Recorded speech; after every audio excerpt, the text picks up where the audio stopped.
Hey guys, it's Shawn from The Weekend Hunter here with my brother-in-law Madison again.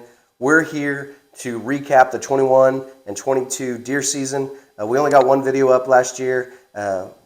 Wasn't really exciting, saw some deer, but schedule-wise I didn't get to work on the channel as much as I'd like to. This year we're trying something new, we're trying to work on it, and so we hope you join us along for the ride. This video right now, we're going to recap just some of our stories for the 21-22 deer season with a little bit of the footage that I got. I don't have much from yours. I've got some of mine. Mine started off pretty rough.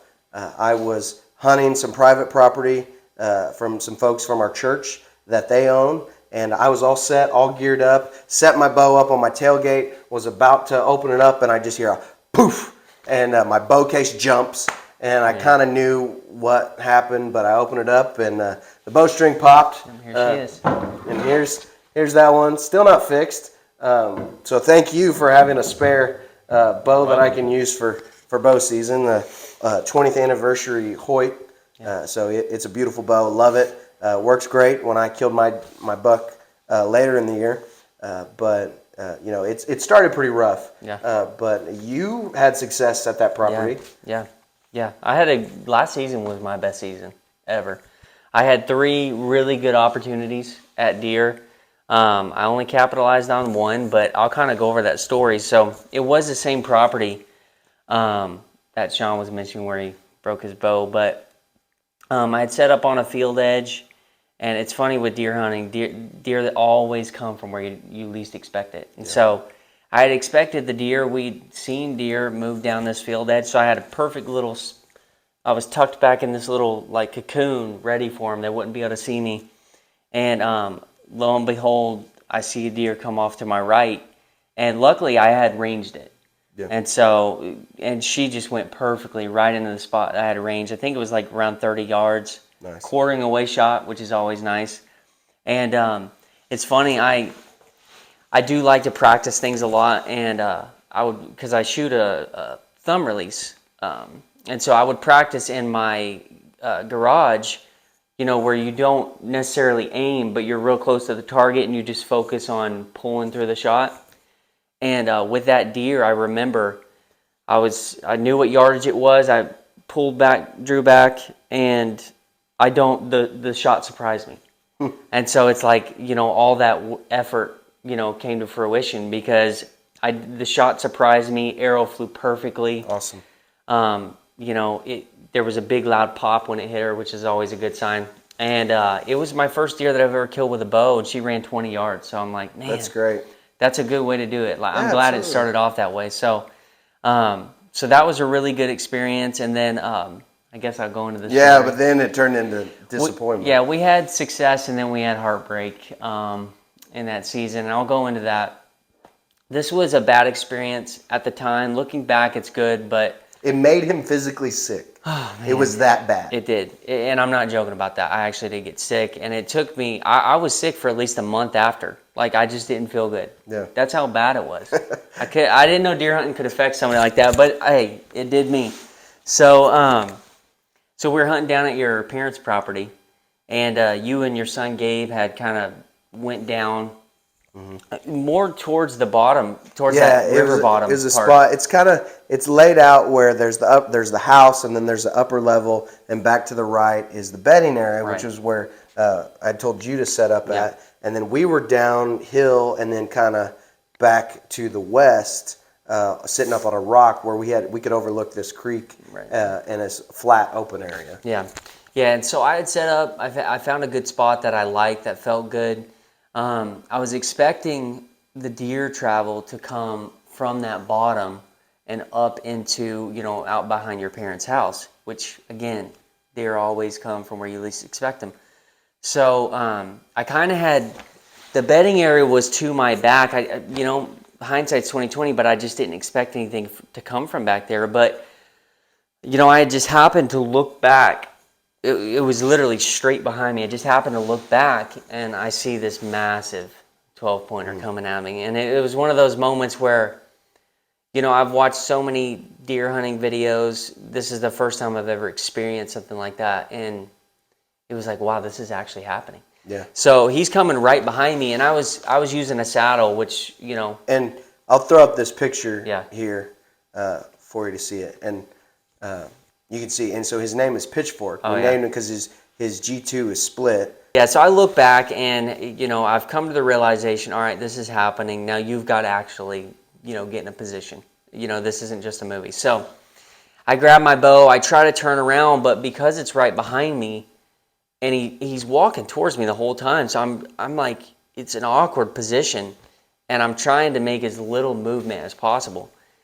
And, you know, the way he was walking, he was looking right towards me. Like, his head was facing right towards me. He wasn't looking up at me.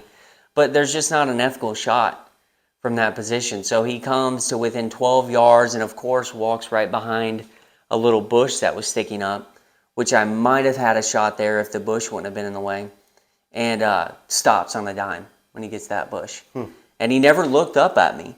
So I don't think he saw me. I wasn't making any noise, but I think he smelled me. Yeah. You know, and he stopped on a dime, looked around for, it felt like longer, but it's probably a second, and then bolted right out the way that he came. Man.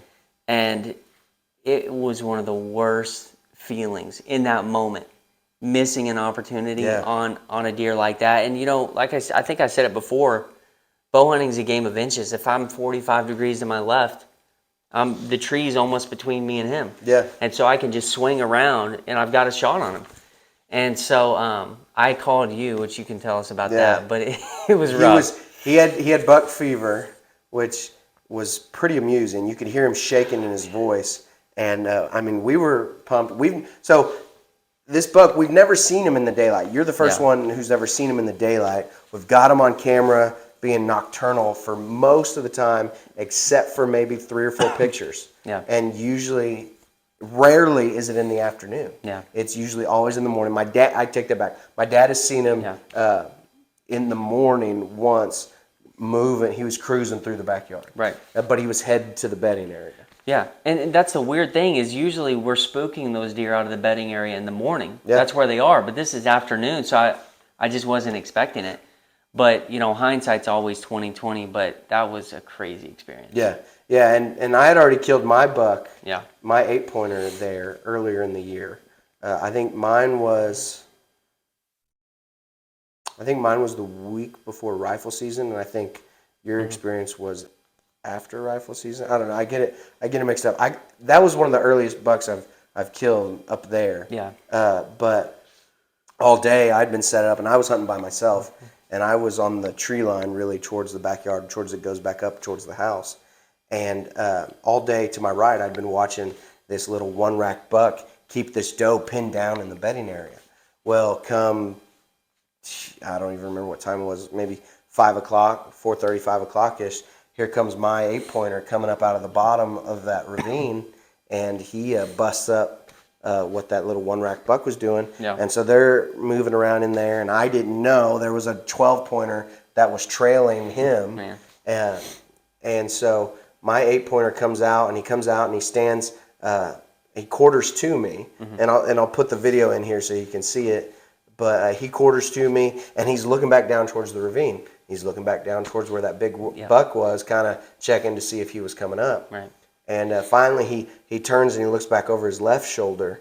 And that was probably the best shot I've ever had on a deer, to be honest with you. Yeah, it was nice. Because if I went too far forward, I was shoulder blade, and if I went too far back, it was a gut shot. So it was a pretty risky shot, and I went ahead and took it, and it ended up puncturing both lungs. It did stick in him, but he had a great jump, great kick. Got that on video, but that was hard because I was videoing on the iPhone, trying to like zoom in with my fingers while holding onto my bow with the other hand and angling the camera.